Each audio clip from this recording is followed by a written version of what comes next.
This is Revathi. Welcome back to అందమైన కథల పొదిరిల్లు. 4 స్తంభాలాట episode number 49. Shriman మైనా మధ్య అనుకోని దృశ్యం. కథలకు వెళ్ళబోయే ముందు దయచేసి వీడియోకి ఒక లైక్ ఇవ్వండి. అలాగే హ్యాపీచి వీడియోని సపోర్ట్ చేయండి. స్టోరీస్ నచ్చినట్టయితే మన ఛానల్ని తప్పకుండా షేర్ చేయండి. ఇక కథలోకి వెళ్ళిపోదాం. పల్లవి అలా వర్క్ చేస్తూ ఉండగానే ముకుంద్ ఇండస్ట్రీ నుంచి ఆపర్చునిటీ వచ్చిన సంతోషంలో కార్తీక్ మైనాకి కాల్ చేస్తుంటాడు. అత్తగారి ఇంటి నుండి తన ఇంటికి వచ్చిన మైనా బ్యాగుల నుంచి బట్టలు తీసి సర్దుకుంటూ ఉండగా ఆ కాల్ చూడగానే సంతోషపడుతూ లిఫ్ట్ చేసి హలో అని అంటుంది. నీ ఇంటికి చేరుకున్నావా మైనా అని అడుగుతాడు కార్తీక్. ఇంతకు ముందే చేరుకొని బ్యాగులో ఉన్న బట్టలు తీసి సర్దుతున్నాను కార్తీక్ అని అంటుంది. నీతో పాటు శ్రీమాన్ కూడా వచ్చాడు కదా అని అడుగుతాడు. పల్లవి ఎదురుగానే ఉంటుంది కాబట్టి మామూలుగానే ఆ మాటలు తన చెవిలో పడుతూ ఉంటాయి. ఆ మాటలు వింటూ వర్క్ చేస్తుంటుంది. వచ్చాడు, ఇంట్లో లైన్ గీయించి రూల్స్ అన్నీ చెప్పాను అని అంటుంది. మంచి పని చేశావు. అతనికి ఆ మాత్రం ఉండాలి. ఇంతకీ నేను ఫోన్ చేసిన విషయం ఏంటి అంటే, ఇవాళ ఆఫీస్కి రాగానే ఒక గుడ్ న్యూస్ విన్నాను. ముకుంద్ ఇండస్ట్రీ నుంచి టైఅప్ ఆపర్చునిటీ వచ్చింది. ఈ గుడ్ న్యూస్ నీతో పంచుకుందామని ఫోన్ చేశాను అంటూ ఆ విషయాలు చెప్తుంటాడు. మీ కంపెనీ విషయాల గురించి నాకు తెలియదు, కానీ నువ్వు సంతోషంగా చెప్తున్నావంటే అదేదో గుడ్ ఆపర్చునిటీ అని అనిపిస్తుంది. ఆల్ ది బెస్ట్ అని అంటుంది. థ్యాంక్ యూ అంటాడు నవ్వుతూ. పల్లవి కూడా ఆఫీస్కి వచ్చిందా అని అడుగుతుంది మైనా. వచ్చింది. నా క్యాబిన్లోనే తనని నాకెదురుగానే కూర్చోబెట్టుకున్నాను అంటాడు తనని చూస్తూ. తన గురించి రాగానే పల్లవి కూడా కార్తీక్ వైపు చూస్తుంటుంది. ఎదురుగా కూర్చోపెట్టుకుంటున్నాను అన్న మాటలకి మైనా మనసులో చిన్న కంగారు ఏర్పడుతూ, అదేంటి, తను ఇంతకుముందు నీ క్యాబిన్లో కాదనుకుంటా కదా కూర్చునేది అని అడుగుతుంది. కాదు, కానీ ఇక్కడ తన మనసును మార్చడానికి తనకిక్కడ ఇద్దరు బెస్ట్ ఫ్రెండ్స్ ఉన్నారులే. అందుకని నా జాగ్రత్త కోసం తనని నాకెదురుగా కూర్చోబెట్టుకున్నాను అని అంటాడు. కార్తీక్ మాటలకి పల్లవికి కోపం వస్తున్నా మౌనంగా ఉంటుంది. కానీ కార్తీక్ అలా అంటుంటే రెస్టారెంట్లో ఒకప్పుడు పల్లవి డైలాగ్స్ మైనాకి గుర్తొస్తూ, నా భర్త మనసులో ఎవరైనా ఉన్నా నేను మార్చుకునే ప్రయత్నం చేస్తాను అనే డైలాగ్స్ చెప్పడం గుర్తొచ్చి కంగారు పడుతుంటుంది. ఇవాళ డ్యూటీకి వెళ్ళడం లేదా అని అడుగుతాడు కార్తీక్. లేదు, ఇప్పుడే ఇంట్లోకి వచ్చాను, కొంచెం అనీజీగా ఉంది అని అంటుంది. సరే మరి, అలా ఉంటే రెస్ట్ తీసుకో, ఇక ఉంటాను అని చెప్పి కార్తీక్ ఫోన్ పెట్టేస్తాడు. పల్లవి డైలాగ్స్ గుర్తు తెచ్చుకొని మైనా మనసులో కంగారు పడుతూనే బట్టలన్నీ సర్దేసి అక్కడున్న టవల్ తీసుకుని వాష్రూంలోకి వెళ్తుంది. పక్క బెడ్రూమ్లో ఉన్న శ్రీమాన్ కూడా బ్యాగుల నుండి బట్టలు తీసేసి సర్దుకుంటూ, ఏంటో మా ఇంట్లో ఉంటే ఈ పనులన్నీ సర్వెంట్ చేసేవాళ్ళు. కార్తీక్ ప్రియురాల ఇంట్లోకి వచ్చాక ఇవన్నీ నేనే చేసుకోవాల్సి వస్తుంది. ఈ ఫ్రెష్ డిజార్డర్ కాడికి ఎన్ని కష్టాలు వచ్చాయో అని బట్టలు మొత్తం సర్దేసి టవల్ తీసుకుని వాష్రూంలోకి వెళ్తాడు. ఇక్కడ మైనా స్నానం పూర్తి చేసి రోజు అలవాటు ప్రకారం ఒంటికి టవల్ కట్టుకొని కబోర్డ్ ఓపెన్ చేసి బట్టలు చూసుకుంటూ ఉంటుంది. అదే సమయంలో శ్రీమాన్ కూడా స్నానం చేసి నడుముకి టవల్ కట్టుకొని ఇంకొక టవల్తో తల తుడుచుకుంటూ వాష్రూమ్ నుంచి వస్తాడు. మైనా బట్టలు తీసుకుని పక్కన పెడుతుంటుంది. ఇక్కడ శ్రీమాన్ తల తుడుచుకుంటూ ఏమరపాటుగా గోడవైపు చూస్తాడు. ఓ పెద్ద బల్లి కంటికి కనపడగానే వామ్మో బల్లి అంటూ చేతిలో ఉన్న టవల్ పక్కకేసి బల్లి బల్లి అంటూ గగ్గోలు పెడుతూ రూమ్ నుంచి పరిగెత్తుతూ ఉంటాడు. బట్టలు వేసుకోవటానికి టవల్ విప్పబోతున్న మైనా ఆ కేకలు వినిపించి ఆశ్చర్యపోతూ, ఏమైంది ఇతడికి అలా కేకలు పెడుతున్నాడు అని అనుకుంటుంది. బల్లి బల్లి అంటూ శ్రీమాన్ గగ్గోలు పెడుతూ ఆ భయంలో లైన్ దాటుతున్న అనే విషయం కూడా మర్చిపోయి పక్కనే ఉన్న మైనా రూంలోకి ఫాస్ట్గా పరిగెత్తుకుంటూ వస్తాడు. కరెక్ట్గా మైనా తడికాలు అడుగుల మీద శ్రీమాన్ అడుగులు పెట్టేసరికి ఫ్లోర్ జర్రున జారి మైనా మీద పడి భయంతో తనని గట్టిగా హక్ చేసుకుంటాడు. 6 అడుగుల కటౌట్ని బ్యాలెన్స్ చేసుకోలేని మైనా టక్కున అక్కడ ఉన్న బెడ్ మీద పడితే అమాంతం శ్రీమాన్ కూడా వచ్చి తన మీద పడతాడు. ఇద్దరు టవల్తో ఉన్నారు. కింద మైనా, పైన శ్రీమాన్. బల్లిని చూసిన భయంలో శ్రీమాన్ తన మీద పడ్డాడనే విషయం కూడా గ్రహించలేక తన పరువాల మీద వాలి కళ్ళు మూసుకొని బల్లి బల్లి అంటూ తన్ని హక్ చేసుకుంటాడు. సడన్గా జరిగిన ఆ పరిణామానికి మైనా షాక్ అవుతూ తను టవల్తో ఉండటం, పైగా శ్రీమాన్ కూడా టవల్తో ఉండటం చూసుకొని టాప్ లేచిపోయేటట్టుగా కెవ్వున కేక పెడుతుంది. ఆ అరుపుకి తల ఎత్తి తన వైపు చూస్తూ ఏంటి అలా అరిచావు అని అడుగుతాడు. నువ్వు ఎక్కడ ఉన్నావో ఒక్కసారి చూసుకో అని అంటుంది. ఎక్కడ ఉన్నాను అని అనుకొని తల కిందికి వాల్చి తన ఎదవైపు చూసి షాక్ అవుతాడు. మైనా లేపాలని చూస్తున్నా ఆ విగ్రహం ఏమాత్రం కదలటం లేదు. బాబు ఇంకా ఆ షాక్లోనే ఉంటే షాక్ అయింది చాలు, ముందు నా మీద నుండి లే అని అంటుంది. దెబ్బకి తన మీద నుండి పక్కకి దొర్లుతాడు. వెంటనే మైనా లేచి ఎక్కడ టవల్ జారిపోద్దేమో అని భయపడుతూ దాన్ని గట్టిగా పట్టుకొని కోపంగా చూస్తూ ఉండగా శ్రీమాన్ కూడా లేచి ఆ పరిగెత్తడంలో లూజ్ అయి జారిపోతున్న టవల్ని గట్టిగా పట్టుకొని తనని చూస్తుంటాడు. బుద్ధుందా నీకసలు, అలా వచ్చి మీద పట్టవేనా అంటూ సీరియస్ అవుతుంది. నీ మీద నేనేమీ కావాలని పడలేదు, ఇంట్లో బలులు పెంచుకుంటున్నావు, అసలు నీకు బుద్ధుందా అని అడుగుతాడు. బల్లులు పెంచుకోవడం ఏంటి అని అడుగుతుంది చిరాగ్గా. నా రూమ్లో పెద్ద బల్లి ఉంది, అది చూడకని భయంతో పరిగెత్తుకుంటూ వచ్చి ఇలా పడ్డాను. నాకు ఫ్రెష్ డిజార్డరే కాదు, బల్లులు బొద్దింకల డిజార్డర్ కూడా ఉంది అంటాడు కోపంతో. శ్రీమాన్ ముందు తనకి అలా నిలబడటానికి ఇబ్బందిగా అనిపిస్తూ ముందు నీ రూమ్లోకి వెళ్ళు అని అంటుంది.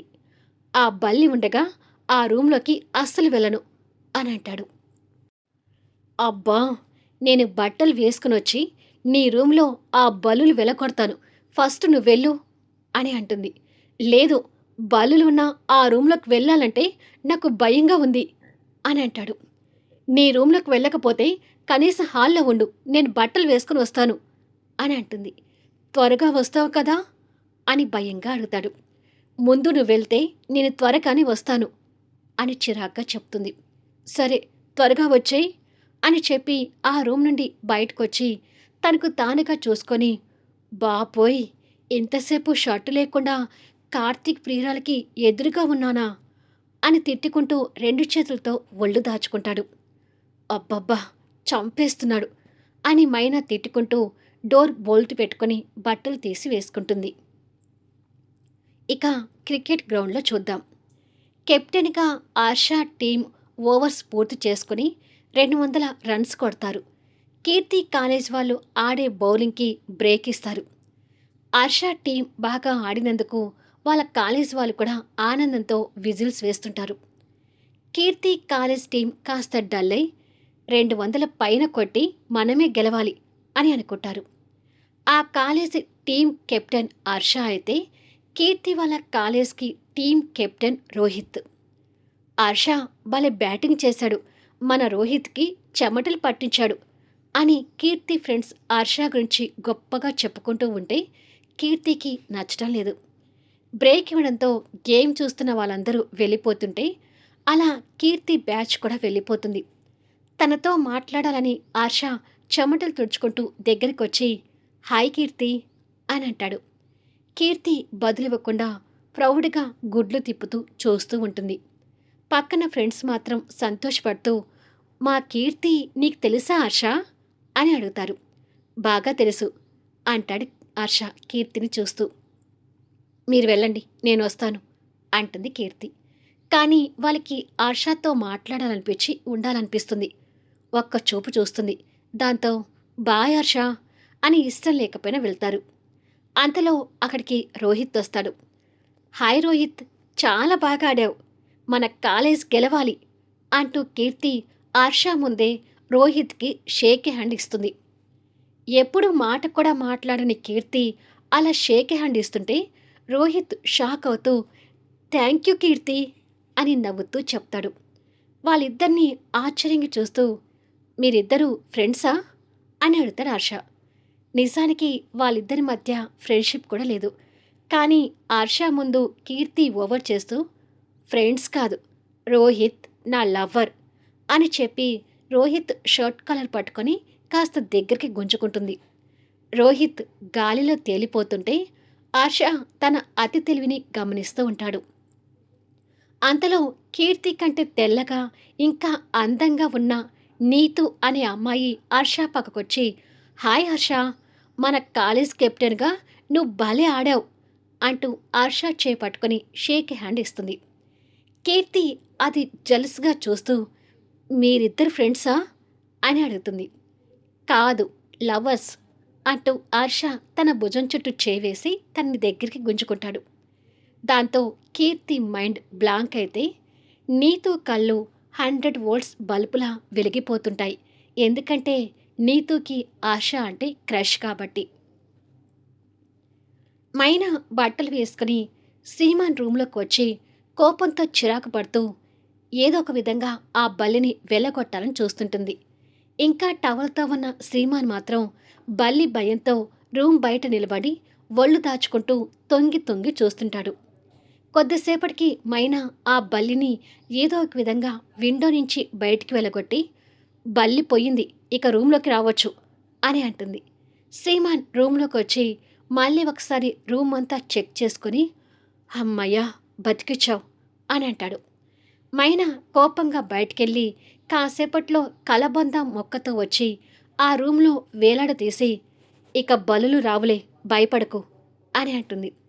రాకుండా ఉంటే బెటర్ అని అంటాడు తన్ని కోపంగా చూస్తూ. ముందు బట్టలు వేసుకొని ఆ తర్వాత లైన్ దాటి వచ్చినందుకు నాకు 100 రూపాయలు సెండ్ చేయి అని కోపంగా చెప్పి వెళ్ళిపోతుంది. బల్లి కారణంగా 100 రూపాయలు బొక్క అని తిట్టుకొని బట్టలు వేసుకొని ఆఫీస్కి రెడీ అయి ఫోన్ తీసుకుని తనకి 100 రూపాయలు సెండ్ చేస్తాడు.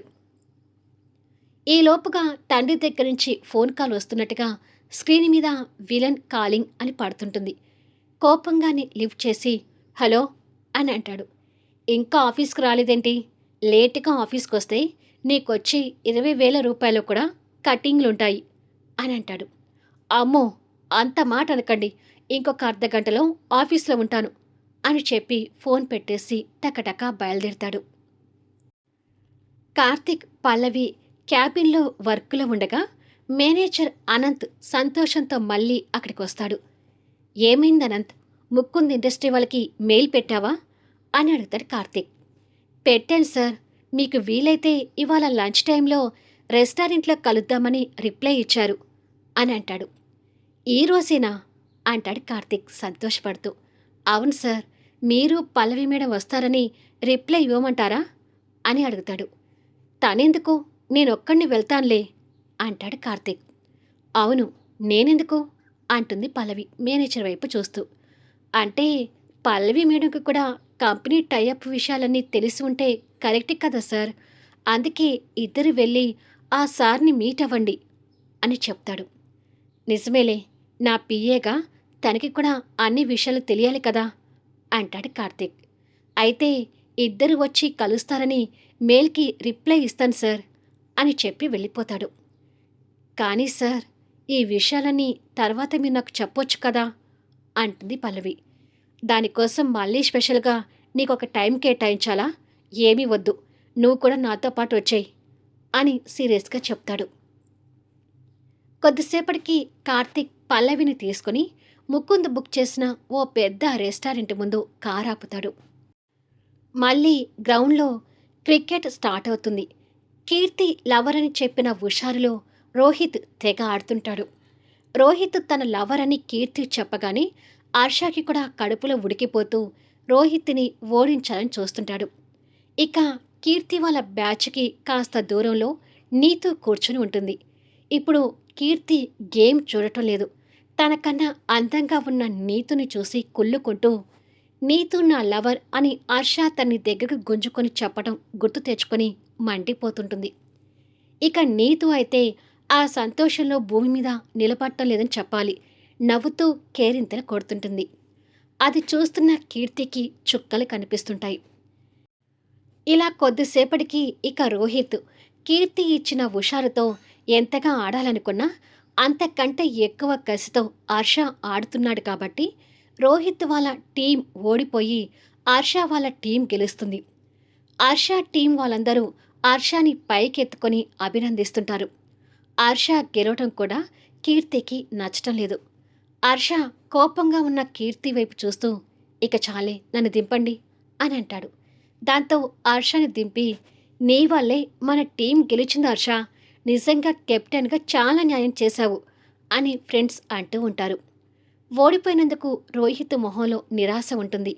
కానీ కీర్తి తనను పట్టుకొని లవర్ అని చెప్పినందుకు ఆ సంతోషం మాత్రం అలాగే ఉంటుంది. హర్ష ఓరకంటతో కీర్తిని నవ్వుతూ చూస్తూనే ఫ్రెండ్స్తో మాట్లాడుతూ ఉండగా సంతోషంతో భూమి మీద నిలబడలేకపోతున్న నీతో పరిగెత్తుకుంటూ వెళ్ళి హర్ష బుగ్గన ముద్దు పెడుతుంది. ఆ చర్యకి ఇక్కడ హర్ష, అక్కడ కీర్తి ఇద్దరూ స్టన్ అవుతారు.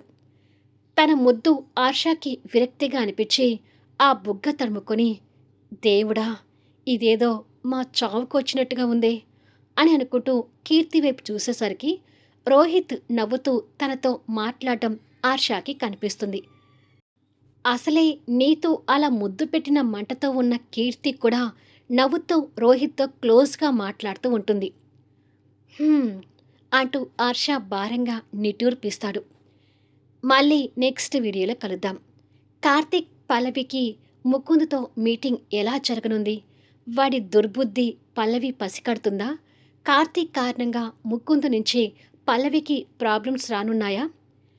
ఆ ఇంట్లో మైనా శ్రీమాన్ మధ్య ఇంకా ఎలాంటి సన్నివేశాలు రానున్నాయి? కథ నచ్చితే లైక్ చేయండి, హైప్ ఇవ్వండి, మీ అమూల్యమైన అభిప్రాయాలు తెలియచేయండి. అలాగే మన స్టోరీస్ని తప్పకుండా షేర్ చేయండి. Thank you for listening.